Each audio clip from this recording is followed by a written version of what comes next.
Okay.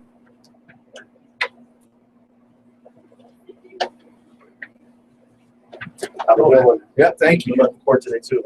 Yeah. You too, man.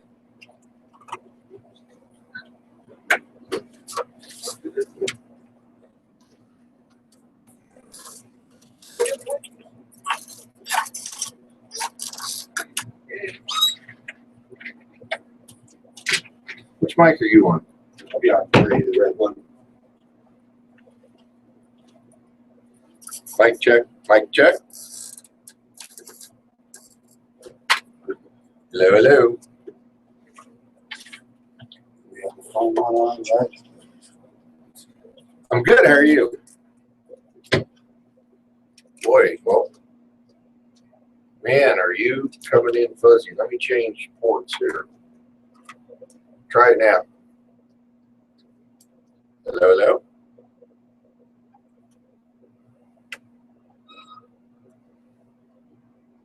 There's a bit of echo. It sounds like you're in a cave. I can hear you, guys. Yeah, I can hear you, but it's still kind of weird. That's okay. Always sound. Are we okay?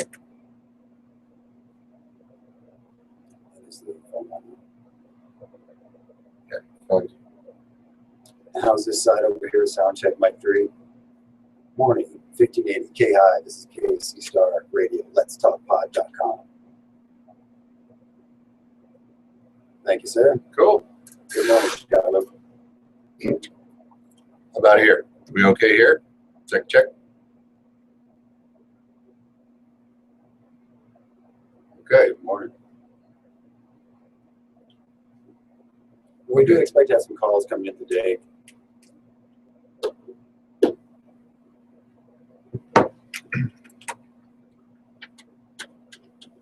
Pretty cool. Mr. Houghton.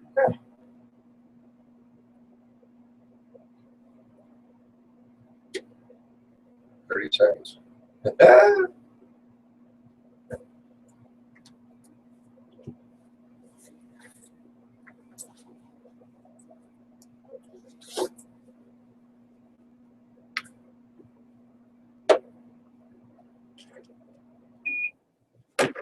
Thank you.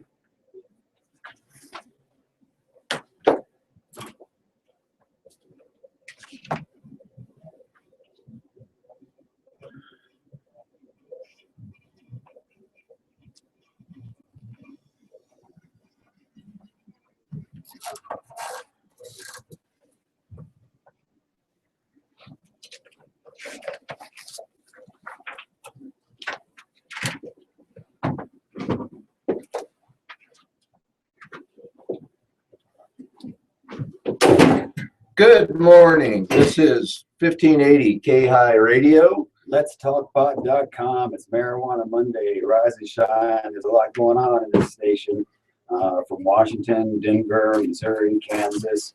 Absolutely. Hawaii. This Big is news, really. This is the Cannabis Attorney. I am Charles. I can be reached at charles@thecannabisattorney.com. I have with me my partner in crime here, KC. Good morning, Mr. Houghton. And we've got a lot to talk about this morning.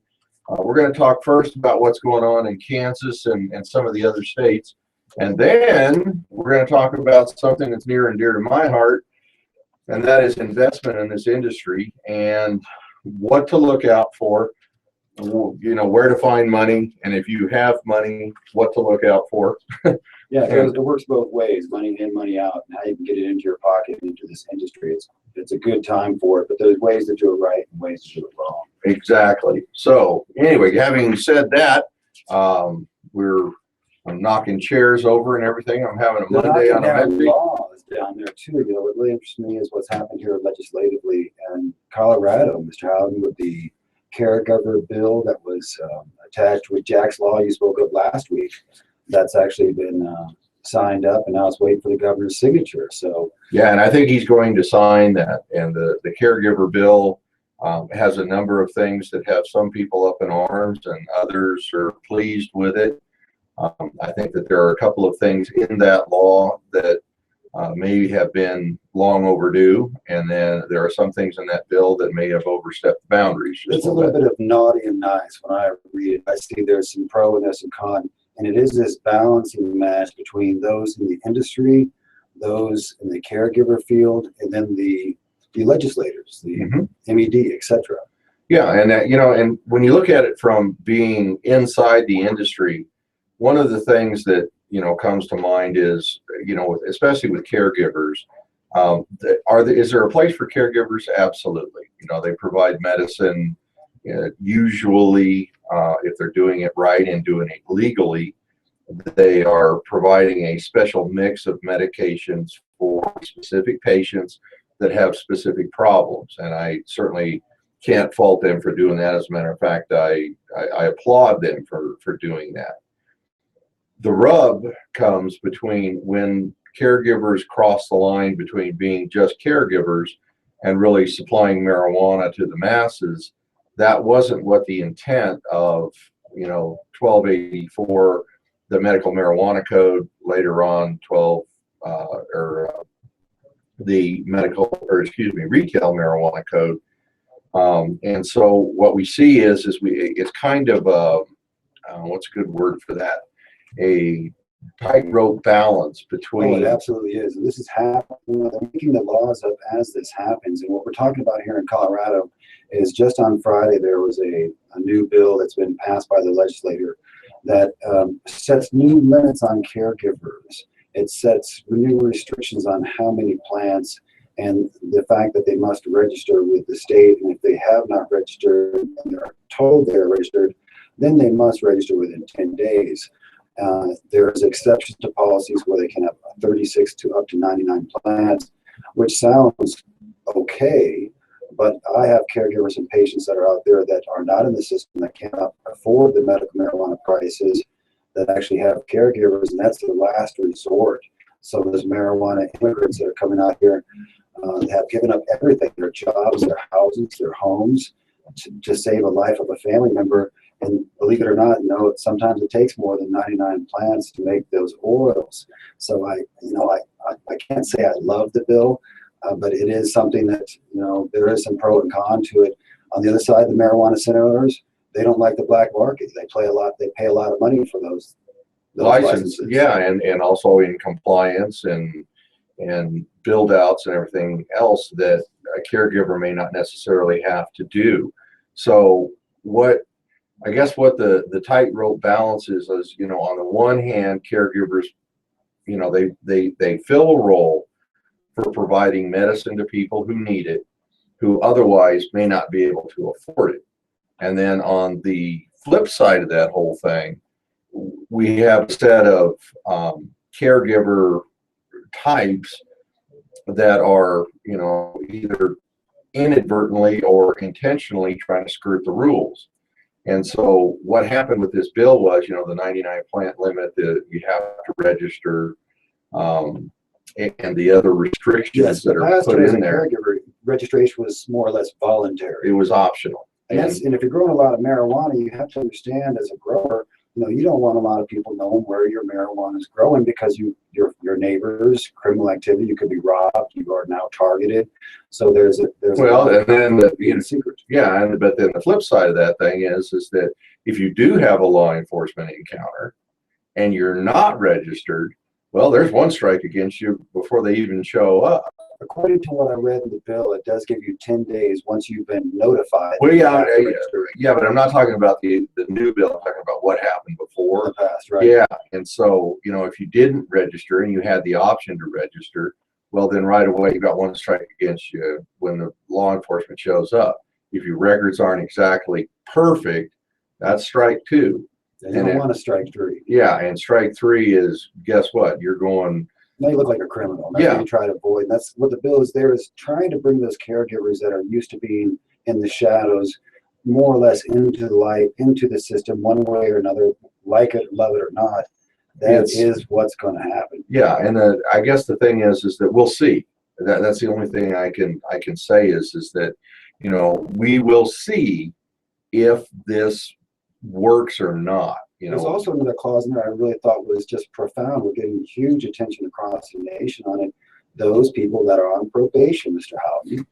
Oh yeah. Now have the right, and I underneath medical necessity, to have access to cannabis, life-saving, potentially medicine. And again, with that one, I think there was an perhaps unintended consequence. But one of the things that I've seen over and over and over again, and some people have seen it a lot more up close and personal than I have, is that even in Colorado, if you have a medical card and you use medical marijuana, there's always this specter that Child Protective Services is going to swoop in and take your kids. And it sounds, almost draconian. But it happens. But it happens. Right now. But it happens. Yeah. Well, in other places where it's not legal, certainly it's going to happen. But in Colorado, I've had a lot of people call me and say, can I do this? Can I do that? And my advice has always been, I think you do it at your own risk. You've got that again, it's a balancing act. I want to be a parent and I want to be present for my kids, or I could get loaded up with pharmaceuticals and not be there. And that's a rough alternative. That's a tough call to make. And then, on top of that, if you have an ex-spouse or something like that that's vindictive, they can say, hey, my wife is using marijuana. Maybe I ought to go check on the welfare of the kids. Well, chances are the kids are fine. I have yet to see a instance where the use of marijuana was the reason why the kids were being abused. There's always another factor. And there's laws that are touching that also. So I hope that this will be used as a model across the nation, because we have a lot of likes on that article about those on probation. And again, I think the thing that really, the inadvertent consequence is that if you're on probation and you meet certain requirements, then you can continue to use marijuana as medicine. But if you're on probation and can use it as medicine, why can't I use it as a parent? That's right. That's a very good example. And I think that might take some of the wind out of the sails of people who are trying to use that as leverage in a marriage and using the kids as the hockey puck in the fight, which, in my mind is a travesty in and of itself.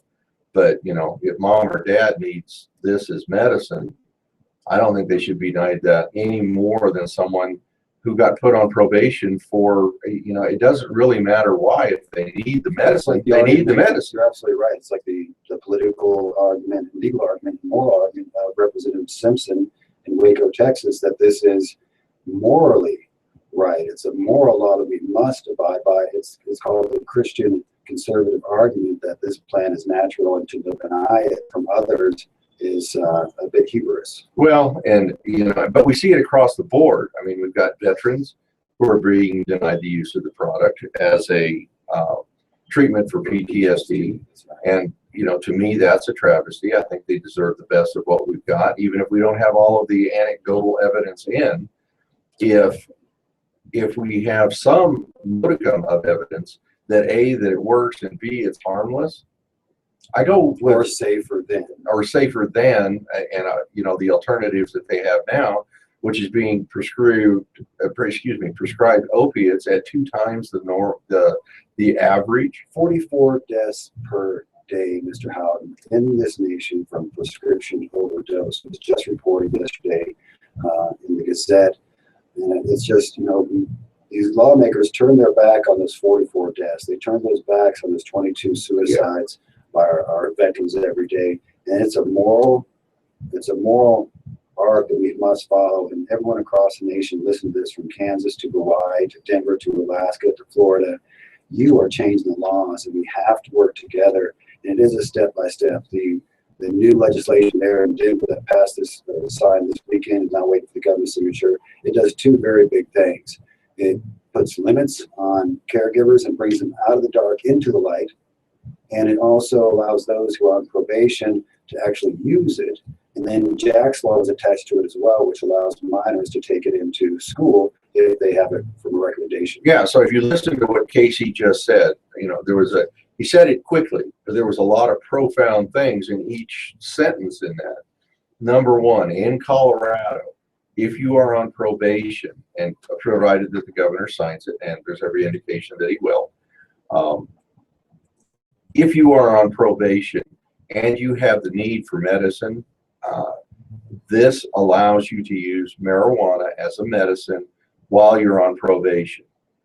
It further legitimizes. Well, that's huge because it legitimizes, first of all, the places cannabis is a medicine, number one, and also a recognition by the court system and the legislators that just because I am a criminal and I may have been doing something else, by way of probation, I am paying my debt to society. You know, not every offense, you know, is a capital offense where you ought to be shot. Now, yes, if you do your crime and you do your time, that's what it's there for. But once you're out, we have a problem in America that we've spent so many decades incarcerating each other for a small, minor possession of cannabis that we've turned ourselves into almost a nation of incarceration. Well, and, you know, private prisons, they make a ton of money doing this. And so if you look at it from that standpoint alone, how many tens of millions of dollars are we going to save by keeping people out of prison, putting them on probation? And why would why would that be a problem if I'm on probation and I'm using cannabis as medicine, you know, responsibly? I think it's a huge step. The next thing was that you mentioned, you know, just in passing, was Jack's amendment, and that allows school children who desperately need this in order to function to be able to take it to school. Because I mean, most of these kids are spending more of their waking hours in school than they do any other place on the planet, you know, any other thing that they're doing. That's where I spend most of my days. It trains you for, you know, the 9 to 5 when you grow up. That's what we're there for. Well, not only that, but, you know, you've got to be there. And most kids want to be there. And so if they want to be there and they want to learn, but they need this medicine in order to be able to function for an entire day, why deprive them and make them anxious or unable to function during the better part of the school day? Yes, that's legislative crazy. Discrimination. When we slowly, as marijuana becomes acceptable as a medicine, we'll see how, you know, children go to school all the time with medicine, whether it's asthma or flu. You know, so if it's Dravat's or MS, I see it in cannabis as the safer alternative. Mm-hmm. It makes absolutely legislative and moral sense to do this. So I'd like to applaud those that have worked on it, especially good old stickman, Jason Wharf up there, who has actually pushed and pulled and slugged this thing through in many ways. He's one of those vanguards really cutting the edge of legislation, pushing this through, because this does not happen by accident. These bills, these laws don't just happen. They happen because of people like Jason, people like you that are listening to us across this nation. If you stand up and speak up, power will listen. And we've seen that here in Colorado for the first time. Those people who are now on probation can have access to this based on a doctor's recommendation. That's new law. That creates more potential for these people to live greater lives and be an asset to America. You know, children getting access to meds at school, treated equally as other medicine. And the plant limits, that still concerns me. You know, when they make these laws, they put a lot of things together, and you might not like everything. Well, it's like we said, it's like making sausage. Yeah, you don't want to. And for those of you that missed it, it's an old quote that I'm going to ascribe it to. Hold on. Yeah, it is. It is an old quote. You know, it's what is you don't want to see it made. There's two things you don't want to see made is laws and sausage. And I've seen law. I have not seen sausage, but I kind of like the blood and battle of lawmaking. It is just this battle of ideas, but it's not pretty. Yeah, and I've seen sausage made, and that is one of those things that you just don't want to watch. But at any rate, we digress a little bit. Getting back to what we were talking about, you know, the plant limits and the limits on caregivers. Now that's a whole nother matter. It is a huge matter because I see those caregivers all the time at the Cannabis Club. We see them we see all the patients that come to the doctor's office that go Green Cross, and these people don't always have the money to pay the price for medicine at the local centers, and they often go to that caregiver that is supplying that medicine and is a last resort for those people. Well, so I hate to see limits on liberty. Yeah, I mean, that's what happens when you put these laws together. But one of the things that that I see that that's coming about is that the plant limits. I think we could probably have an amendment to say in special circumstances there ought to be an application process where you could apply for and receive a dispensation to have more plants. I think that makes sense in certain circumstances. For the rank and file of people, I think 99 plants is probably plenty to supply the patients that they need. And certainly, there are caregivers that provide a specific blend of products or a specific type of product that works with a particular patient's condition. You're absolutely right. So it's like a custom blended medicine that they're not going to be able to get if they go into a normal center dispensary or certain strains, retail. Strains that are known to have higher CBDs. There's not a lot of strains that have those yet. So getting access to those high CBD strains is not that simple. We're surrounded by metric tons of marijuana in thousands of different strains and flavors, but which one works for that patient has yet to be determined. Only being stuck in the middle of the ocean. I mean, water everywhere, but not a drop to drink. And that's right. We are surrounded by cannabis, and it is a trial and error. I've had patients that it might take a month or two for them to find whether it's an edible, an oil, or a smokable that actually works for them. Yeah, and some people look at that process as a process of when you say trial and error, it's okay. Well, it can't be medicine. Well, I can tell you that if you've ever been around someone who suffers from bipolar disorder, the laundry list of chemicals that they use to try and treat that, and they do it on a trial basis. It's a hit and miss. We practice medicine, we practice law because it really is a practice. It's always you're always working towards a solution. Just because it's like that doesn't mean that it's not medicine. It just means that you got to get it dialed in. This is 1580 K-High. Let's talk pot.com. The Cannabis Attorney.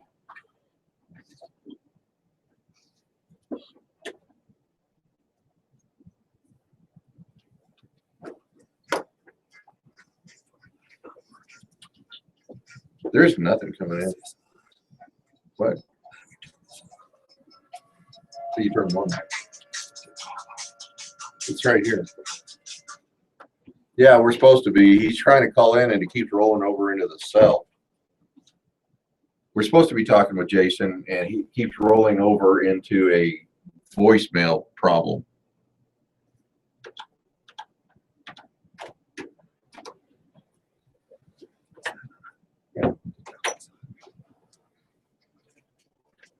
Okay, why don't you call him, Casey, and tell him to call in on the right number? I don't think he's calling in the right number. Just talk to your producer so you guys can call. How do we call? What's his number? How do we call him from here? I don't know that we can. I said we can. He said talk to the producer. Okay.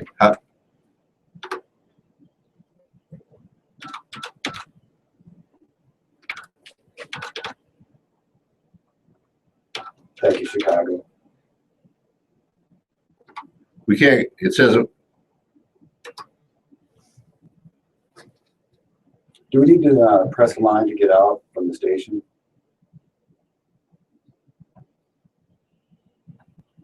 He's going to have to call us. He's calling the wrong number. Okay, now that you wait. This is number one. Try the one in front of me. How much time do we have?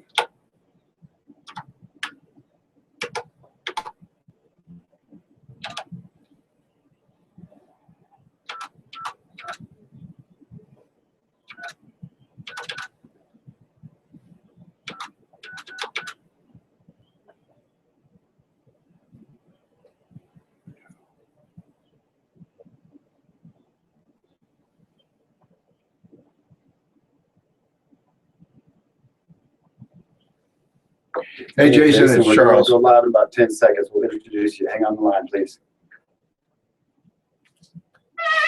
Thank you very much, Jason. We'll figure this thing out slowly but surely.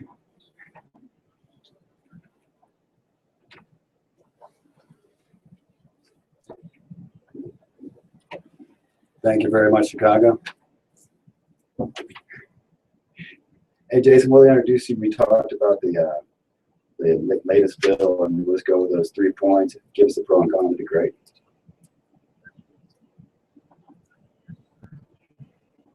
The caregiver and probation. And Jack's amendment. If you move that way a little bit, you won't be seeing it on the camera.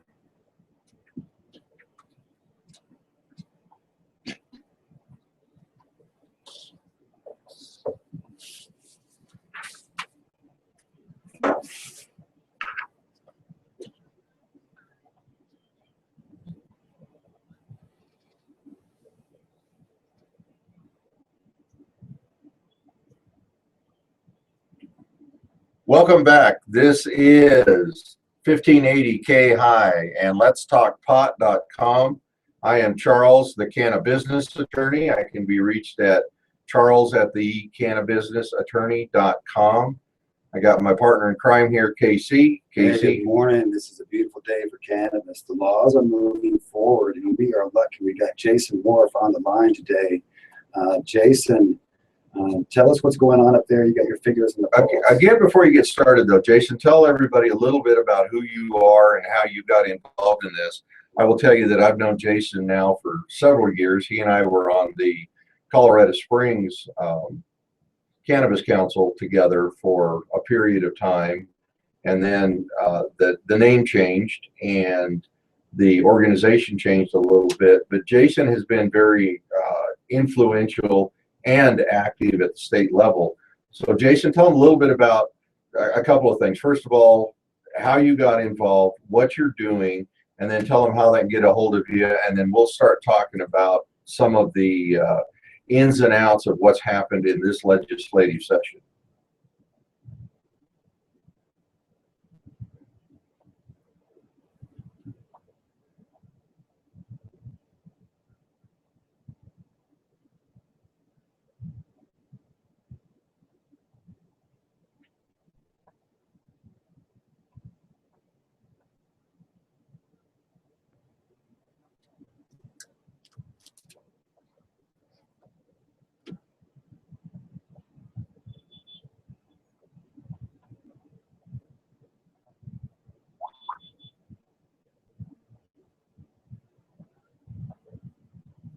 Yeah, and Jason, spell your last name. Spell.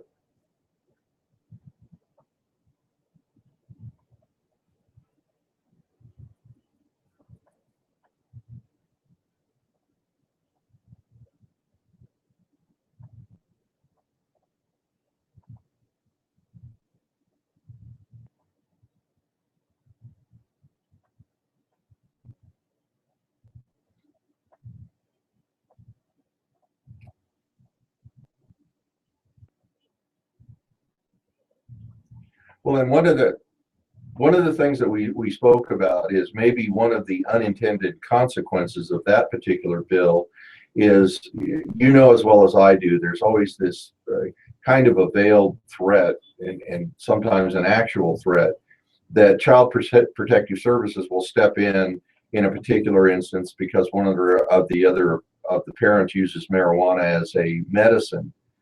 And there's always a threat that they're going to take the kids away, or that it's going to go bad if there's a divorce. Do you see this being able to use cannabis as medicine while you're on probation? Maybe one of the, like I said, unintended or ancillary consequences is maybe Child Protective Services will be a little less likely to use that as a factor to try and step in and alter the parent-child relationship.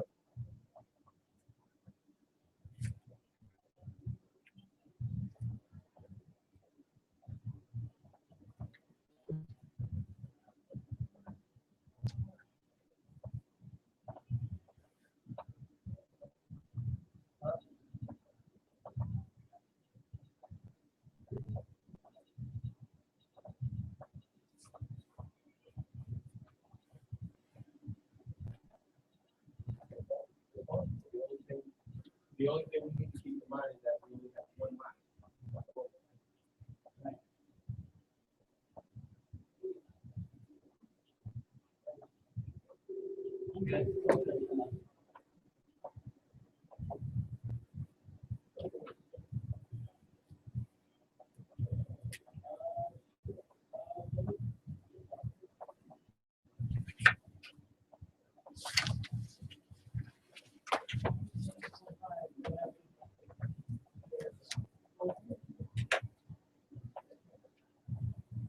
Okay, good. Great thoughts on that particular issue. So I'm going to be optimistic and say that I think it's going to make a difference too. Yeah, that one's making waves all across this country. Yeah, and so let's talk a little bit about some of the other ones that maybe aren't quite so Yeah, good. this one's kind of tricky. What do you think about the new caregiver limits there, Jason?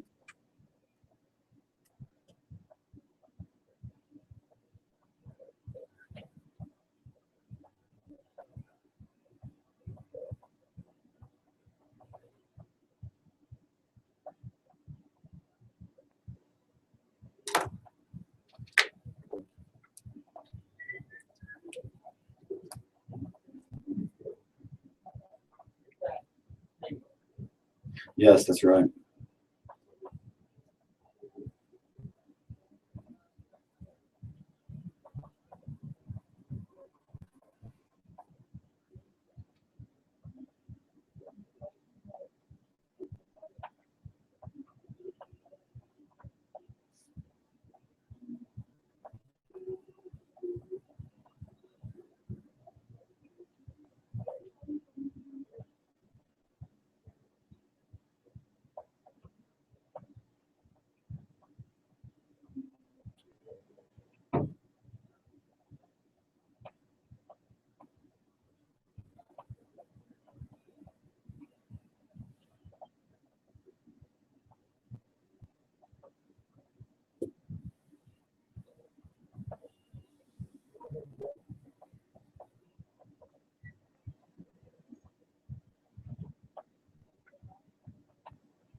Yeah, I mean, I can't.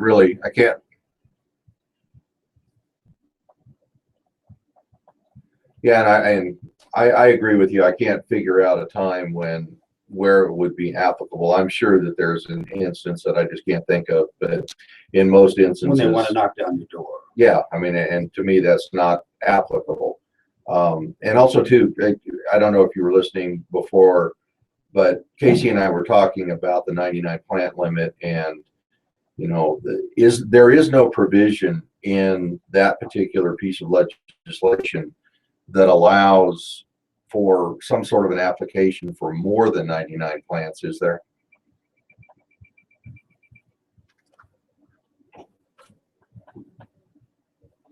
You know, I can't do this stuff.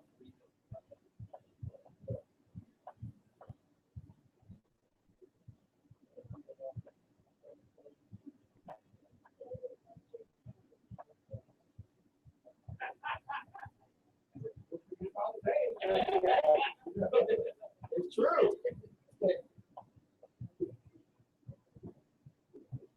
Nice. There you go.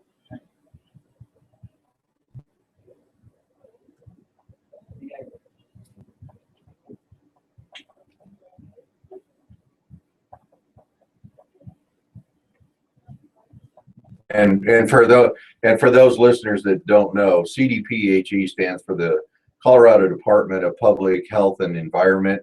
It's our acronym for Colorado's Health Department. And they're the one who actually issues the red cards and maintains the medical marijuana registry. Yeah, and so in Colorado, we've got kind of a bifurcated system, which is kind of unusual in that the health department governs the patient and doctor side of this whole thing, and the business side is handled by the Colorado Department of Revenue. So Jason, I'm sorry to interrupt you. You said that, and I knew that a lot of people are going, well, what's CDPHE? Well, that's what it is. No worries.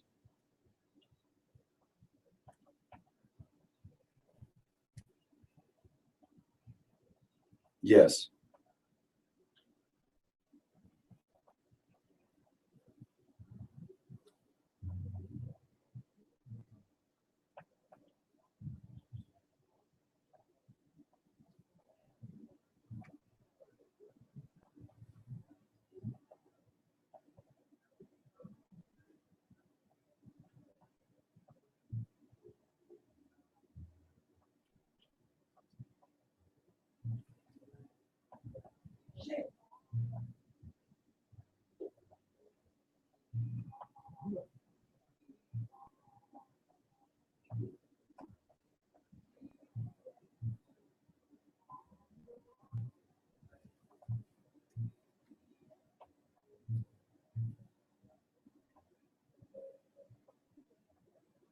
They do that. That's kind of standard procedure. That seems to be standard procedure. Yeah.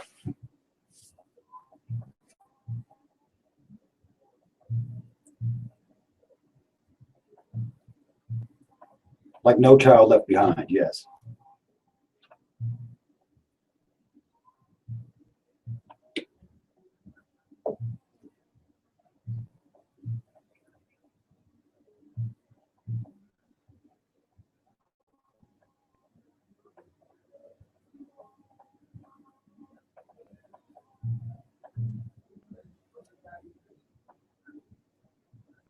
That's right, here locally, that's right. Yeah.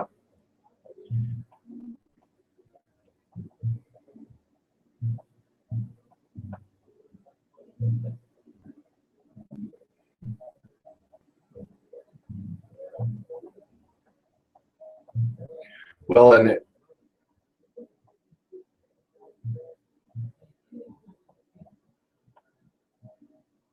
So it is it has a potential to allow it, but it still leaves it up to the school whether or not they can protest that.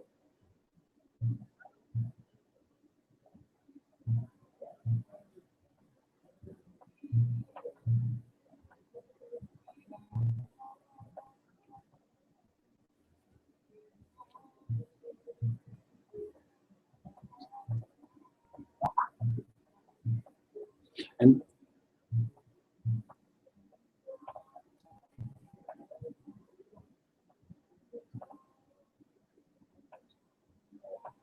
well, but Jason, I guess I want to, I'll argue the other side just a little bit. And that is that I can understand the option part of that. I guess what I would say is that I would encourage those people that are enforcing that option, whether it be a school board or a principal or a school administrator of some kind, to really look at what we're doing here. And that is that these are children who want to be in school. They want to normalize their lives to the extent that they can. And for whatever reason, they've got an affliction that responds well to marijuana. So I'm hoping that the option, I can understand why they did it at a legislative level, but I'm hoping that the to make option, it digestible, right? well, and I'm hoping that the option is exercised with a lot of, if we're going to make a mistake, let's make a mistake on the side of the student who needs the medicine. That's what that's what I'd like to see.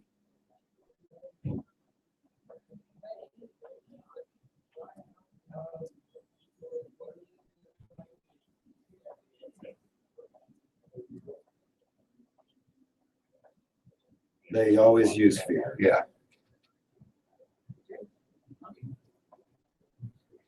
I got you text this morning.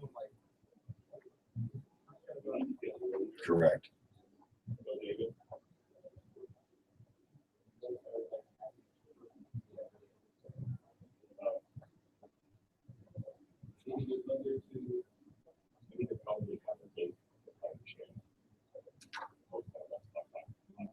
What they've been doing, is taking individual that's on it now and just posting it on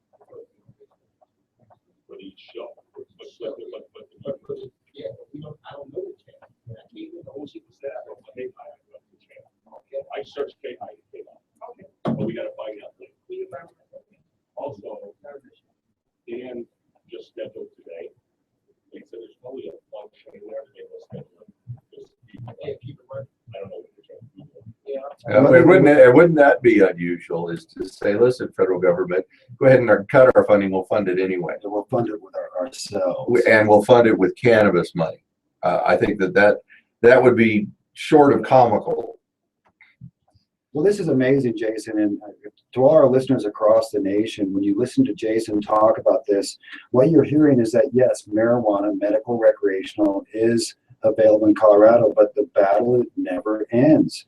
Laws and legislative bodies meet, and that's what they do. They submit bills, and you can too.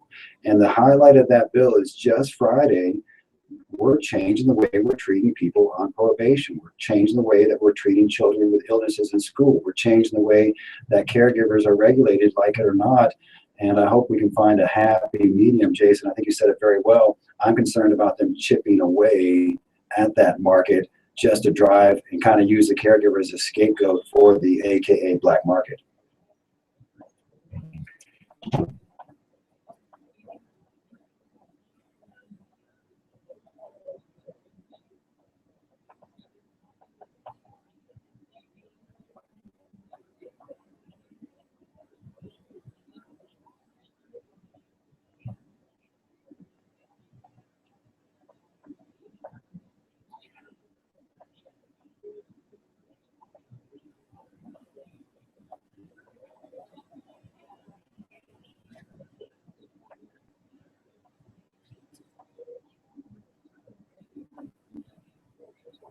That's Jason, we've got just a couple of seconds left, so I want to put a fine point on this and say, first of all, thank you for doing all the work that you do at the state level. Jason sends me emails on a regular basis asking for input and things like that.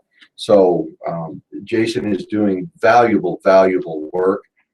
We've got to go to break right now. So anyway, Jason, thank you very much for coming on. We really appreciate it. This is 1580 K-High Radio and letstalkpod.com. See you on the other side.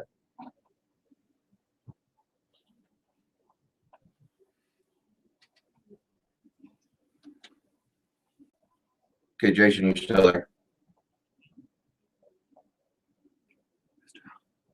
This would be. Thank you. Jason, you still there? I think This would be Mike Golden. If we can get him on the line. Okay. During the break, then we'll talk. I'll intro the Kansas story, then have him talk in. Okay, he's Fire Up Kansas. Yep, he's one sponsoring us in Topeka. Okay. So do we want to do him at 9:40 then? I said we call him right now, get him packed up while we're on break so we can talk to him between the commercial. Okay, let me make sure that he's not on program.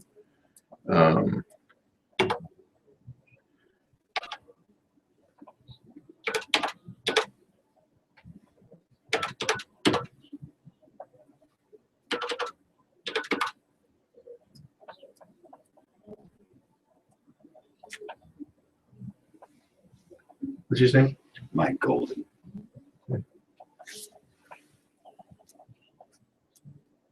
Hey, good morning, Mike. This is KC. You're on the radio. We're also with my attorney, Mr. Charles T. Howden. We're going to go here live in about 60 seconds. We're going to introduce what happened in Kansas with the marijuana reform bill, and then pull you in as a caller. All right, so you'll be live. So just wait for us to introduce you, and then And just a reminder, no swearing on air. Thank you, Mr. Attorney. Okay. Hey, thanks for taking the time, Mike. We appreciate all the support out there in Kansas. It's going to be beautiful. So you'll hear the station. You'll hear us talking, but we'll cue you, and then Casey will give you an introduction, and then we'll go live to you. Okay. Fire Up Kansas or Fire It Up? Fire It Up. Okay, got it.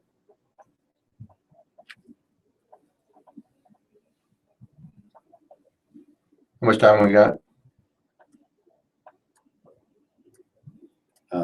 Go ahead and put him on, Mr. Allen. Can you hear him now? Give a sound check, Mike. Can you hear him now? Go ahead and talk, Mike. Thank you, Okay. Chicago. Thank you, Mike. How much time we got? 30 seconds. Yes, sir. Roger that.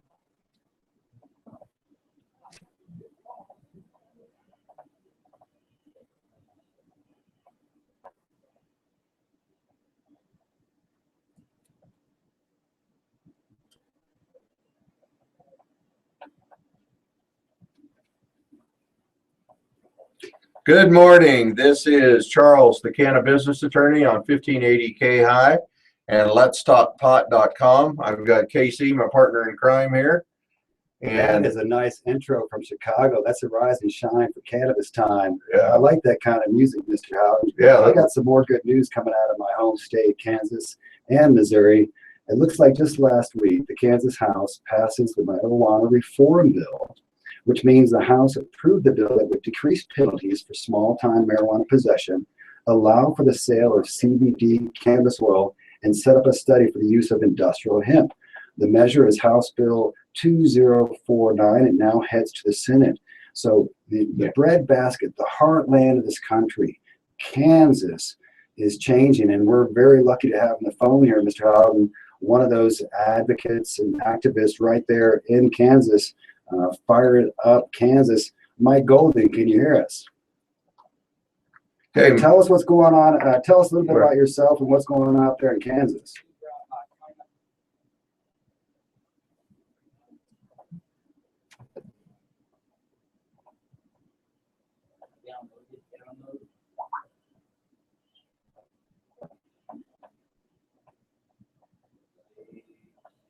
Well, we've been seeing you online out there. You're very active. We set up our event there in Topeka. We appreciate all the support.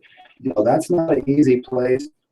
Hey, thank you. Now, Kansas is not easy. I mean, how have you done this?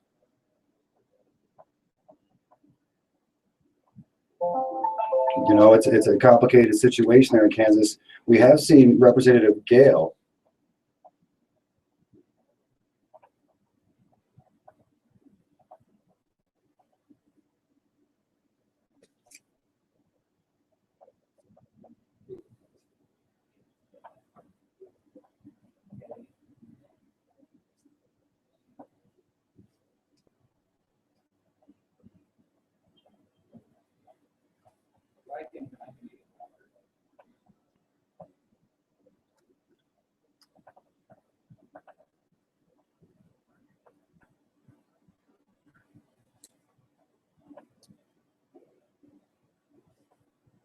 Really? Your AG went against Wichita City Ordinance? Oh, I would have loved to be in front row in that fight. That sounded like fun.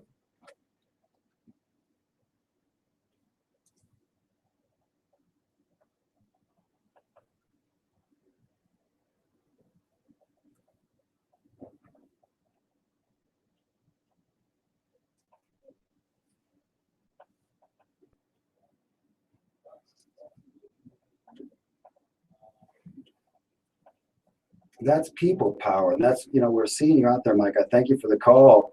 You know, you are working at Fire It Up Kansas at the grassroots level with other organizations and fighting the hardest fight in this nation. I mean, Kansas, it don't get much harder than that. Well, and the thing that I think people need to hear too is that, you know, Mike said something that was very humbling to me, but also very encouraging. First words out of his mouth was, "I'm a home remodeler, and my wife and I decided to do something about this." That's right. Okay, Mike is not a professional politician. He's not a city council member. He's not, you know, he is what he is exactly what Casey and I have been talking about and preaching. When we say pot politics, what we're saying is that it doesn't matter what your background is. It doesn't matter what you do for a living. when you get to the point where you had enough of these archaic laws, you stand up and you start making noise. That's what Mike did. Well, you're making Exactly. so much noise out there that we heard it all the way here in Colorado, and I'm glad you called. What is your take on that bill that came out of there that sets up it decreases the penalties for small time marijuana possession and allows for, CBD cannabis oils and industrial hemp for the first time in 80 years?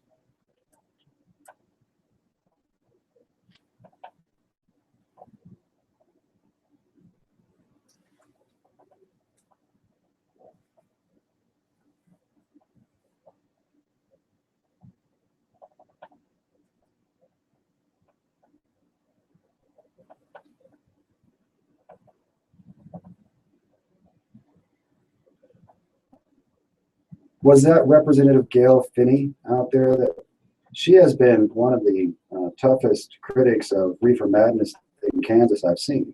Yeah, Democrat Gail Finney. That's right.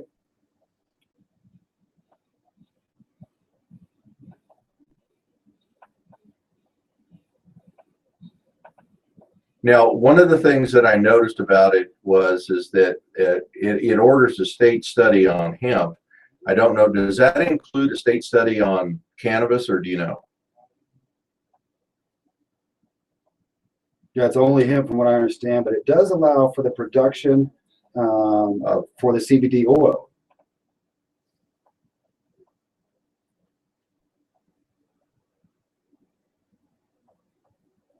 Well, yeah, but It Mike, seems like it's 2 steps forward, 1 steps back, right? yeah, but Mike, what I would encourage you is that so long as these things are hitting the state floor, the legislative floor, and so long as they're not getting shot down on a wholesale basis, Dying in committee. yeah, or just, or somebody that exerts a lot of power saying, no, we're not going to go down that road.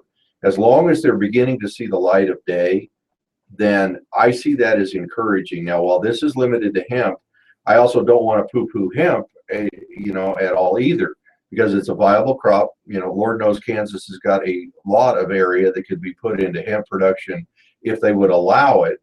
And the type of things that they're allowing is a hemp oil to treat people with seizures.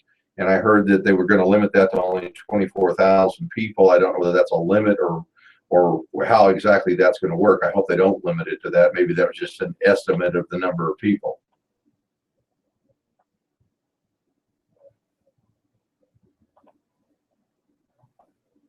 Yes, the severe seizures.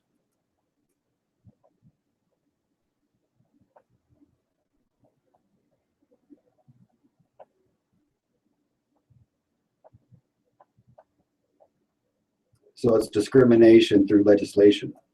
That's what it sounds like. Yeah, and also too, because it also allows for 3% or less THC. So this is yet again another bill that low THC, high CBD oil bill, but it's a step in the right direction, and that's really what we're looking for.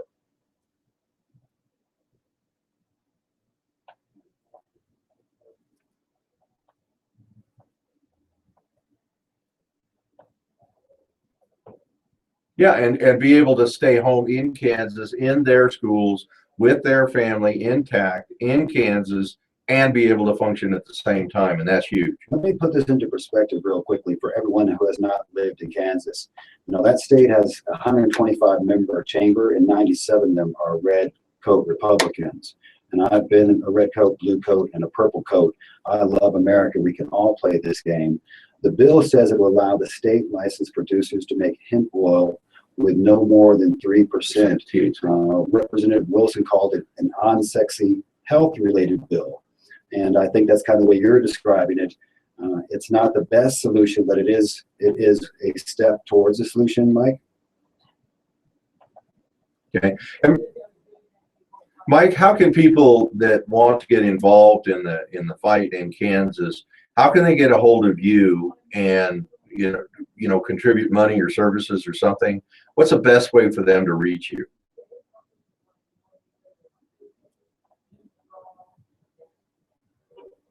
There they are. Okay. Speaking of Kansas, you're going to see Mr. Houghton and I in Kansas City at the Uptown Theater June 5th for the seminar, expo, and show. I hope if you have anyone out there that wants to be agriculturally involved with the CBDs, the hemp, or the medical cannabis, to join us there at that educational event. That is June 6th and Friday.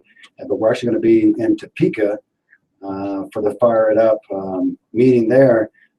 What's all set up for that?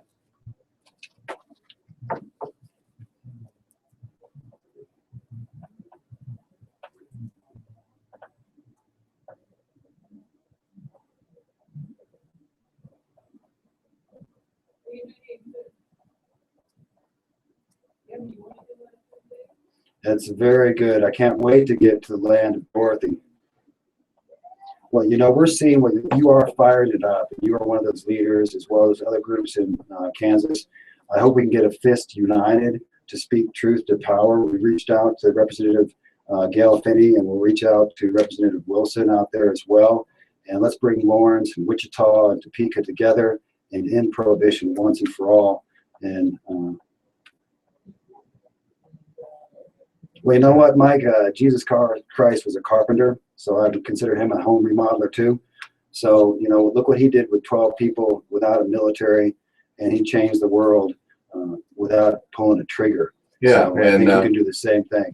Well, and I also, Mike, like I said, it is both heartening, number one, and humbling that, like I said, you're not a paid politician, you're not a professional politician, but you've decided, okay, I've had enough. And that's what we need in this country is people to say, I've had enough. All across the nation. And listen to Mike and get onto the Facebook page, Fired Up Kansas, and help him in any way that you can. His story is great. And if you do want to join us at the Uptown Theater, you can go to howtomarijuana.com and go to the educational event. Or if you want to join us in Topeka, check out endofprohibition.com and let's have a party and end this across the nation. We do have to go to break, Mike, but thank you so much. Give our respect to everyone there in Kansas. Perfect. Excellent. Way to go. Speak truth to power. Thank you for calling, Mike. Well, Mr. Howden, that was another fast, brutal marijuana Monday with 60 minutes of laws and action from caregivers to those on probation to children in school to Kansas. Yeah, and we didn't even get to the part that I wanted to get to today was about investors. So what we're going to do is we're going to talk tomorrow about investors and banking and some of the other issues that are coming up. But what we're really going to hit is, if you have money, how do you get into this industry and what do you look out for? And if you need money, where do you find it? I like so. Yeah, everybody needs money. Everybody's got money. Let's talk tomorrow. Anyway, this is 1580 K High and letstalkpot.com. Charles, the Cannabis Attorney, and KC at howtomarijuana.com. We'll see you in Kansas City on June 5th. See you tomorrow.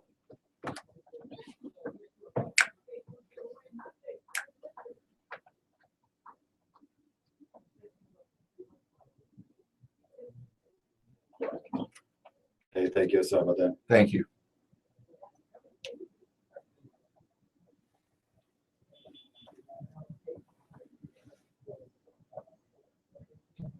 You too. Yeah, Thank you too. Thank you. Did you do a show over the weekend here? No. No. No, they replayed ours from Friday.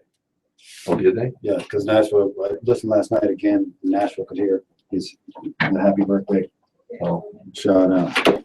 that's funny. Happy birthday a couple times. I thought that went well. Thanks for letting those guys out. I got Robin Roberts tomorrow, so that's going to work out even better. She's going to call in about the banking. So she said she'd be available tomorrow, so that works out for the money. Perfect. Again, oh, guess we just called? We have the president of Pikes Peak National Bank on the phone. Isn't that nice? Can we use that, President of Pikes Peak? Because that's what she speaks at our event. She'll talk to us. Yeah, make sure that we're okay saying that. Because I don't want to get into trouble with the bank. Oh, yeah, she's had good and bad with that. Yeah, I know. Hey, good morning, gentlemen. How you guys doing? Good, good. Love your show. That's all right. Thank you. Hey, I'm Sean McFarland, by the way. I do a Saturday morning